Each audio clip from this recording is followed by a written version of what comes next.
we have Chris Carney, who's going to tell us a little bit about Abode. Yep. Hey, everyone. Again, thanks for having us. Great to participate in these types of discussions. So I was the founder of Abode back in 2014. Started my career with ADT and Tyco in the home security space. So I've been in the space for about 20 years now. Really kind of the genesis and the why Abode was created really was to kind of change the status quo in the space. Back when I started the company, there were just a few companies in the kind of the DIY home security that really were making any impact. We had Protect America and Simply Safe really were the two players. And so we decided to join into the market and really try to change the game with creating a better user experience, more flexible plans, and the ability for customers to be able to consume, smart home products along with home security at a very affordable price. We created kind of an on-demand monitoring offering so people could have security in small bits of 3 and 7 days, even, as well as having, annual plans. Since then, we've now expanded. And really our push now is into video, and really trying to push video and world-class services along with that video in the coming months and years ahead. And we've made a lot of investments in that. We've been part of a nice portfolio since the middle of 2018. And we've really been looking at expanding some of the markets outside the U.S. with we just launched in the U.K.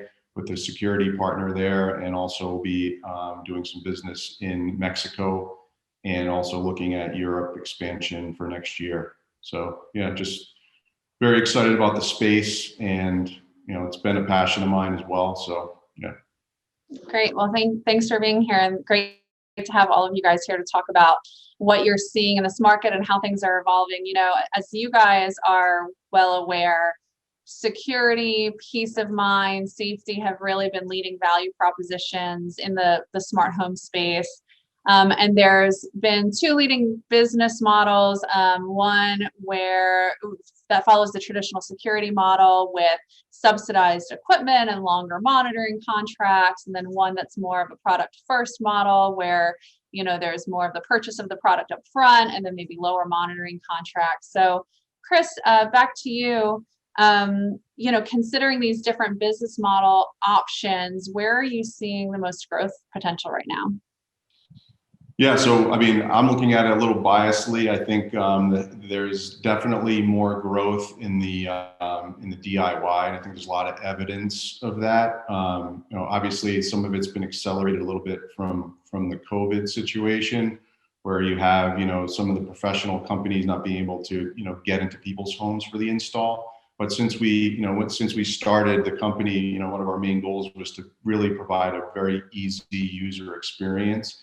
And I think some of that, along with the affordable plans, is actually helping expand the market. So providing more newer customers, younger customers to be able to consume home security products. And I think that's what's causing the growth. I think you'll see, and some of the research is showing that going back many years, there were back in past the last year and a half, there was kind of stagnant adoption of home security, monitored home security, in like the 24 to 25% range.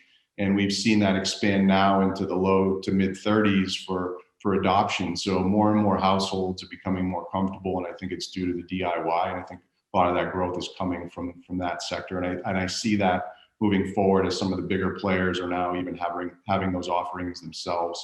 And we also have added an offering for installation too, to try to capture some of the people that don't want to do it themselves. There's still a lot of people out there with busy schedules and don't want to deal with tech. So we have that offering as well.